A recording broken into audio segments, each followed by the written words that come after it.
नमस्कार मित्रांनो, आमच्या यूट्यूब चॅनलमध्ये आपलं सर्वांचं स्वागत आहे. मित्रांनो, आजच्या डेटला या ठिकाणी सकाळी 10:30 ते 1 या दरम्यान टीईटीचा पेपर 1 झालेला आहे. पेपर 1 जो आहे तो या ठिकाणी 1ली ते 5वी या वर्गासाठी झालेला आहे. यामध्ये जे काही प्रश्न विचारलेत मित्रांनो, परिसर अभ्यासासाठी, परिसर अभ्यास हा जो काही घटक आहे तो परिसर अभ्यास हा घटक 30 मार्काचा आहे. म्हणजे 30 प्रश्न या ठिकाणी विचारलेले आहेत आणि तुम्ही कशा पद्धतीने सोडवले त्याची आन्सर की जी आहे ते आपण या व्हिडिओच्या माध्यमातून देण्याचा या ठिकाणी प्रयत्न करत आहोत. त्यामध्ये या ठिकाणी बघू शकता जे काही तुमचे परिसर अभ्यासाचे प्रश्न आहे या ठिकाणी बघा 5 नंबरचा विभाग आहे परिसर अभ्यास 121 ते 150 30 प्रश्न तुम्हाला या ठिकाणी विचारण्यात आलेले आहे. साधारण तुम्हाला पासिंगसाठी 82 ते 83 जे काही प्रश्न आहे ते योग्य येणं गरजेचं आहे. तर बघूया तुमचे आन्सर की चेक करून घ्या, जेणेकरून तुम्हाला या ठिकाणी तुमची जी काही गुण आहे ते गुण तुम्हाला किती मिळत आहे त्या संदर्भात या ठिकाणी योग्य मार्गदर्शन मिळणार आहे.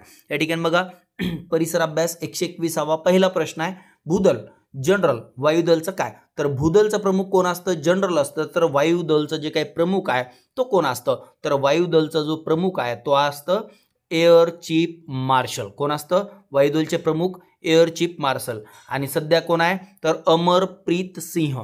कोण आहेत? अमरप्रीत सिंह हे कोण आहेत सध्या? Air chief marshal. तर या ठिकाणी योग्य उत्तर असणार आहे 4 क्रमांक एअर चीफ मार्शल. यानंतर समोरचा जो प्रश्न आहे तो समोरचा प्रश्न बघूया. भारताच्या राष्ट्रपतीची निवड करताना प्रत्यक्ष मतदानात खालीलपैकी कोणत्या सभागृहाचे सदस्य सहभागी होतात? आता या ठिकाणी लक्ष द्या, भारताच्या राष्ट्रपतीची ज्यावेळेस निवड होते त्यावेळेस लोकसभा, राज्यसभा आणि विधानसभा या तिन्ही घटकाचा यामध्ये समावेश असतो. त्यामुळे ए, बी आणि सी ऑप्शन क्रमांक 4 हे याचं योग्य उत्तर असणार आहे. यानंतरचा प्रश्न बघा, गट पर्वतांबाबत विसंगत बाब कोणते? विसंगत बाब विचारली आहे त्यांनी. तर गट पर्वतांचा माथा टोकदार असतो, गट पर्वतांचे उतार तीव्र असतात, त्यानंतर या ठिकाणी गट पर्वतांचा उचललेला भाग ठोकळ्यासारखा दिसतो आणि गट पर्वतांचा सुरुवातीचा काळात शिखरे नसतात. आता या ठिकाणी विसंगत बाब विचारली आहे. तर सर्वात महत्त्वाचा मुद्दा आहे गट पर्वतांचा जो माथा आहे तो माथा कसा असतो? तर तो टोकदार असतो. कारण भूकवचाला समोरासमोर 2 समांतर भेगा पडतात, त्यावेळी काही ठिकाणी 2 भेगांच्या दरम्यान असलेला जो काही भूकवचाचा भाग आहे तो वर उचलला जातो, त्यामुळे तो टोकदार असतो. त्यानंतर तीव्र हा सुद्धा योग्य आहे. गट पर्वताचा उचललेला भाग ठोकळ्यासारखा दिसतो आणि गट पर्वतावर सुरुवातीचा काळ शिखरे नसतात. हा या ठिकाणी जो काही मुद्दा आहे हा संयुक्तिक वाटतो, त्यामुळे याचं योग्य उत्तर मला तरी आणखी कन्फर्म नाही. तुम्हाला जर माहीत असेल तर तुम्ही नक्कीच कमेंट करू शकता. यानंतर बघा समोरचा प्रश्न, जागतिक स्थाननिश्चिती प्रणाली म्हणजे GPS या संगणकीय नकाशा प्रणालीमध्ये प्रामुख्याने कशाचा वापर होतो? तर GPS मध्ये कशाचा वापर होतो? तर रेडिओ लहरी ऑप्शन क्रमांक 1 याचं योग्य उत्तर असणार आहे.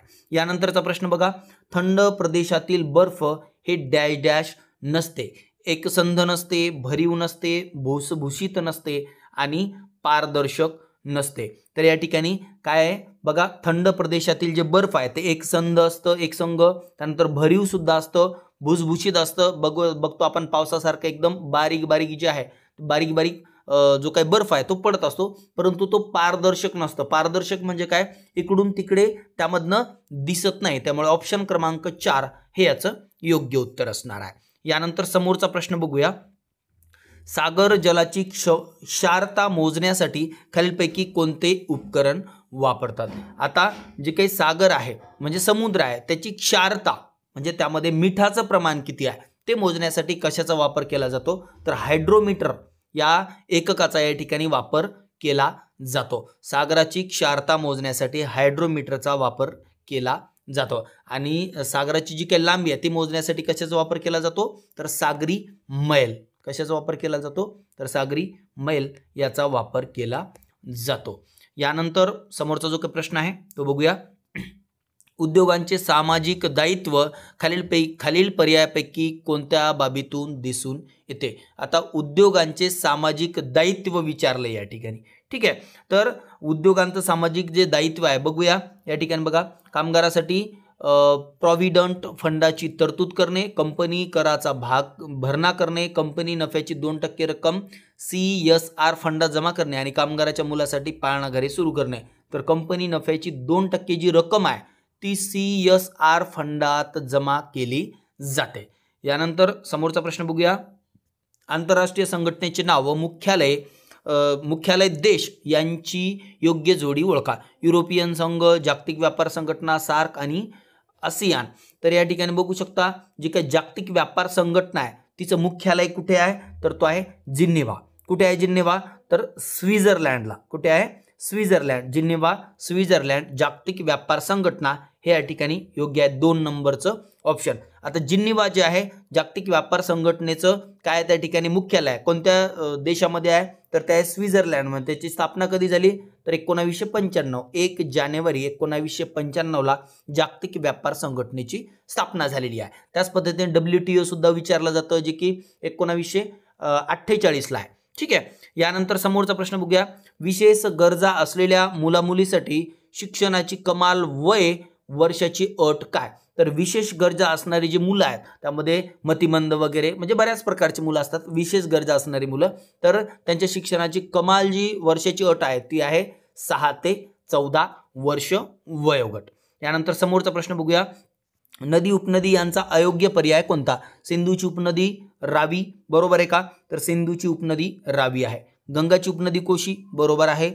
तापीची उपनदी ब्रह्मपुत्रा ही चुकीचं आहे आणि कृष्णाची उपनदी ब्रह्मपुत्रा ही चुकीचं आहे आणि तापीची उपनदी गिरणा हे बरोबर आहे. तर कृष्णा या नदीच्या उपनद्या कोणकोणत्या आहे तर ह्या नदीच्या उपनद्या म्हणजे ब्रह्मपुत्रा नाही, त्यामुळे हे ऑप्शन काय तर चुकीचं आहे. कारण कृष्णा नदीची उपनदी आहे कोयना. ठीक आहे. कोयना ही नदी कृष्णा नदीची उपनदी आहे. त्यानंतर पंचगंगा ही नदी सुद्धा कोयना नदीची उपनदी आहे. त्यामुळे ऑप्शन क्रमांक 3 हे या ठिकाणी योग्य असणार आहे. मंगळयान हा भारताचा महत्त्वाचा उपक्रम कोणत्या नावाने प्रसिद्ध आहे. तर मंगळयान हा भारताचा जो काही उपक्रम आहे तो उपक्रम मॉम या नावाने प्रसिद्ध आहे. ऑप्शन क्रमांक 1 मॉम या ठिकाणी योग्य आणि संयुक्तिक उत्तर असणार आहे. यानंतर समोरचा प्रश्न बघा 132. या गटातील वनस्पतींना वनस्पती सृष्टीचं उभयचर म्हटलं जातं. बघा या ठिकाणी थॅलोफायटा, ब्रायोफायटा, टेरिडोफायटा आणि अँजिओस्पर्मी. आता या ठिकाणी बघा वनस्पती सृष्टीचे उभयचर कशाला म्हटलं जातं तर ते म्हटलं जातं ब्रायोफायटाला. कशाला म्हटलं जातं वनस्पतीचं या ठिकाणी उभयचर ते म्हटलं जातं ब्रायोफायटा या गटाला. कारण या ठिकाणी बघू शकता तुम्ही यामध्ये बघा विखंडन होतं किंवा मग अलैंगिक पुनरुत्पादन होतं. काय होतं ब्रायोफायटा ज्या वनस्पती आहे त्यामध्ये अलैंगिक पुनरुत्पादन होतं किंवा विखंडनानुसार पुनरुत्पादन होतं. आणि या ब्रायोफायटा या गटामध्ये साधारणतः 20,000 प्लस प्रजाती ज्या आहे त्याचा समावेश करण्यात आलेला आहे. उदाहरणार्थ धरायचं तर शेवाळ ही ब्रायोफायटा या गटातील वनस्पती आहे. यानंतर समोरचा प्रश्न बघूया. तडीरक्षकाच्या रचनेतील वैशिष्ट्य नसणारा पर्याय कोणता.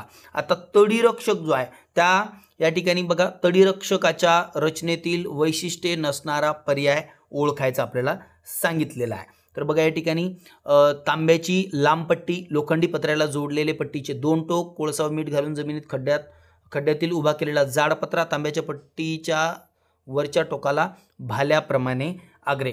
तर आता तडीरक्षक जे आहे ते तडीरक्षक मुख्यतः कशासाठी याचा वापर केला जातो तर याचा वापर केला जातो जे काही पाऊस पडताना जे काही विजा पडतात ठीक आहे त्या विजेपासून संरक्षण व्हावं आणि ह्या जे काही तडीरक्षक आहे त्यावरती पडावी आणि त्यापासून कोणालाही इजा होऊ नये त्यासाठी मुख्यतः याचा जो काही वापर आहे तो विजेपासून विजेचा जो काही अपघात आहे त्या अपघातापासून बचाव करण्यासाठी याचा वापर जो आहे तो याचा वापर केला जातो. या ठिकाणी 2 नंबर आणि 4 नंबरचे ऑप्शन बघा. लोखंडी पत्र्याला जोडलेले पट्टीचे 2 टोक आणि तांब्याच्या पट्टीच्या वरच्या टोकाला भाल्याप्रमाणे आग्रे.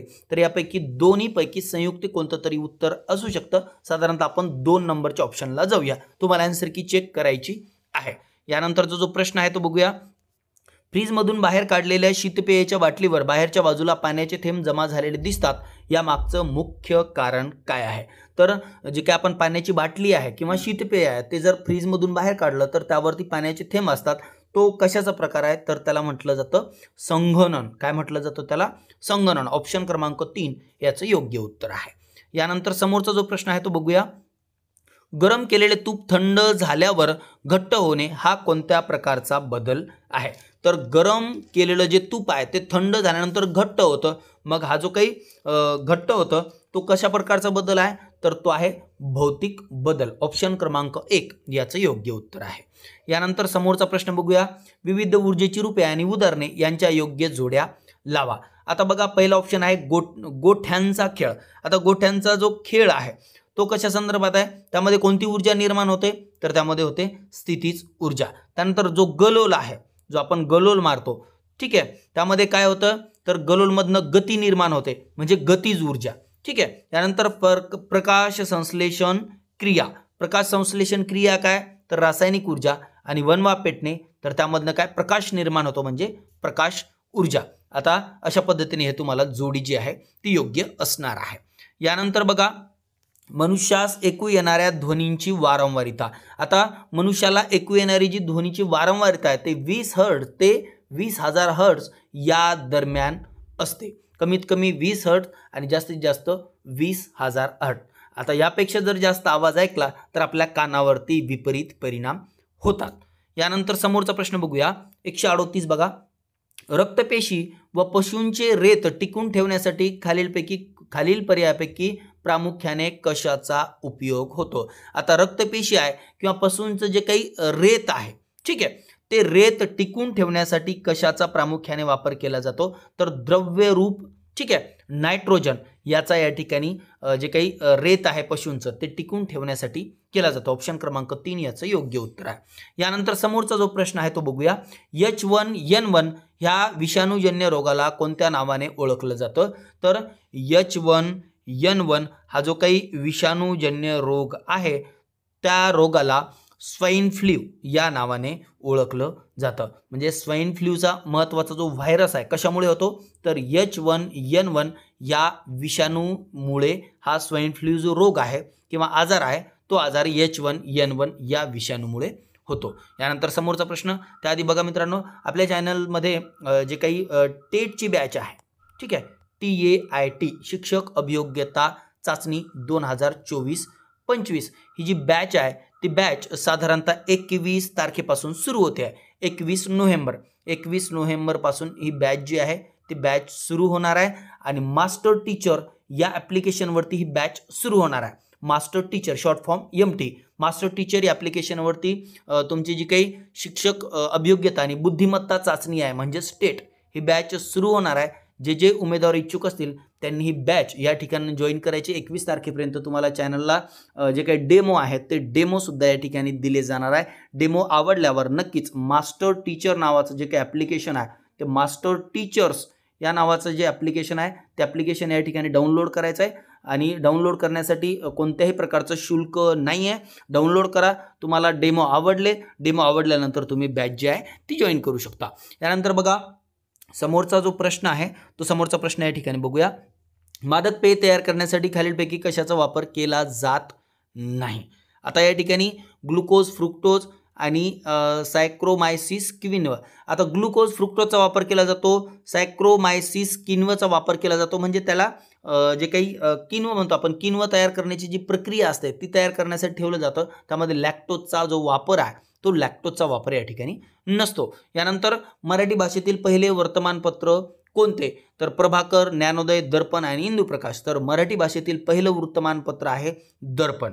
ठीक आहे. मग आता दर्पण जे आहे ते दर्पण मराठी भाषेतील पहिलं वर्तमानपत्र आहे. तर ते सुरुवात कधी झाली? तर 1832ला. ठीक आहे. 6 जानेवारी 1832ला सुरुवात झाली. बरं, सुरुवात झाली परंतु ते सुरुवात कोणी केली? तर बाळशास्त्री जांभेकर यांनी दर्पण या वर्तमानपत्राची सुरुवात केली आणि मराठी भाषेतील पहिलं वर्तमानपत्र जे आहे ते दर्पण आहे. त्याची सुरुवात 6 जानेवारी 1832 रोजी झालेली आहे. यानंतर समोरचा प्रश्न बघूया. विविध धर्माच्या संदर्भाने खालील पर्यायातील गटात न बसणारे पद ओळखा. आता यामध्ये बघा अग्यारी, अवेस्ता, सिनगॉग आणि विहार हे 4 ऑप्शन या ठिकाणी देण्यात आलेले आहे. आता बघा या ठिकाणी बघा अग्यारी आहे, त्यानंतर सिनगॉग आहे आणि विहार आहे. आता अग्यारी, नेमकं आता अग्यारी काय? तर अग्यारी आहे प्रार्थनास्थळ. काय? प्रार्थनास्थळ. त्यानंतर सिनगॉग जे आहे ते उपासनागृह म्हणजेच प्रार्थनास्थळ आहे. ठीक आहे, म्हणजे प्रार्थनास्थळ. आणि विहार, विहार जे आहे ते सुद्धा काय आहे, प्रार्थनास्थळ. फक्त एक अवेस्ता जे आहे ते अवेस्ता या ठिकाणी प्रार्थनास्थळ नाही. आपल्याला काय विचारलंय की या ठिकाणी गटातनं बसणारा शब्द म्हणजे आपल्याला वेगळं ओळखायचं आहे. मग अवेस्ता काय, तर हा जो काही अवेस्ता आहे तो अवेस्ता धर्मग्रंथ आहे. धर्मग्रंथ आहे, परंतु कोणता आहे, पारशी धर्मांचा हा धर्मग्रंथ आहे अवेस्ता. त्यामुळे या ठिकाणी संयुक्तिक असं ठरेल की अवेस्ता हे धर्मग्रंथ आहे. ठीक आहे, धर्मग्रंथ पारशीचं. परंतु या ठिकाणी अग्यारी असेल, सिनगॉग असेल आणि विहार असेल, हे तीनही प्रार्थना स्थळ आहे. त्यामुळे अवेस्ता हा या ठिकाणी योग्य पर्याय असणार आहे. यानंतर समोरचा प्रश्न, खालील पर्यायापैकी कोकणातील दशावतारी नाटकाचे वैशिष्ट्य कोणते? प्रायोगिक नाटकाचा वापर, नाटकातील बहुतेक भाग गद्यमय असतो, नाटकातील पात्रांचा अभिनय, रंगभूषा वेशभूषा परंपरागत असते आणि नाटकातील पात्रांची रंगभूषा व वेशभूषा आधुनिक असते. आता अभिनय जो आहे त्याची रंगभूषा वेशभूषा आणि ही जी आहे ती परंपरागत असते. काय, तर हे जे नाटक आहे हे दशावतारी नाटक कुठं फेमस आहे, तर ते कोकणामध्ये आहे, कोकण झालं. त्यानंतर याची पुन्हा गोव्यामध्ये सुद्धा बऱ्यापैकी नाटकाशी सादर केली जातात. कोणती?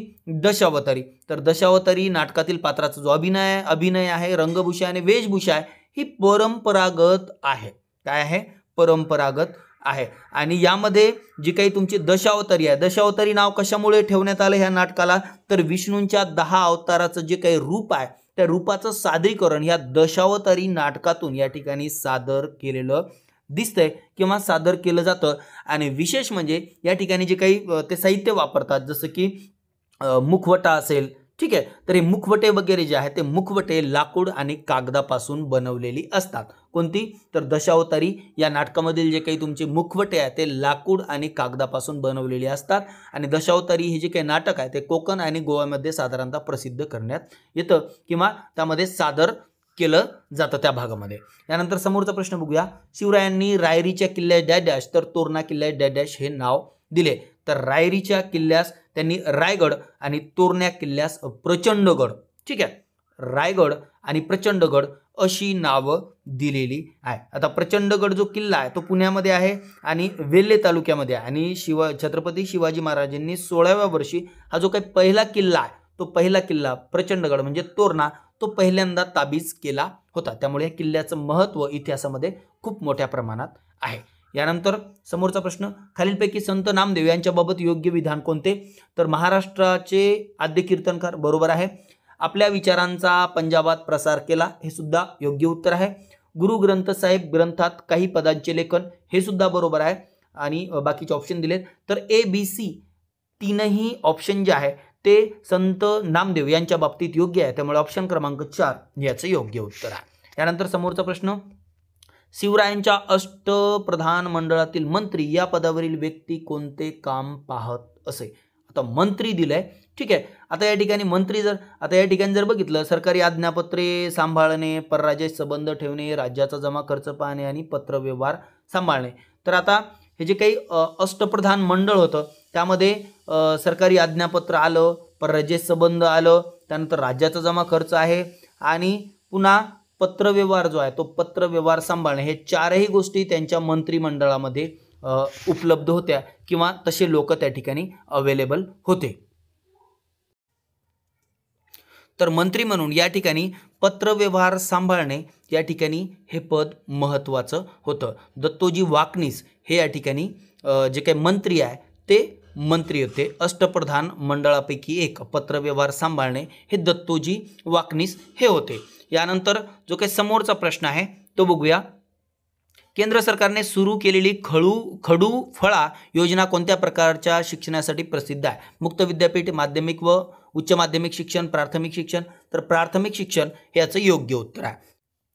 यानंतर समोरचा जो प्रश्न आहे बघा 148, योग्य जोड्या जुळवा. आता या ठिकाणी ए गट दिलाय, इकडे बी गट दिलाय. आता कोसबाड प्रकल्प कोणाचा आहे तर तो आहे अनुताई वाघ. म्हणजे ए मध्ये 3 कुठे कुठे आहे बघा, एचं 3 नंबरचं 2 आणि 3 नंबरचं ऑप्शन या ठिकाणी दिलेले आपल्याला.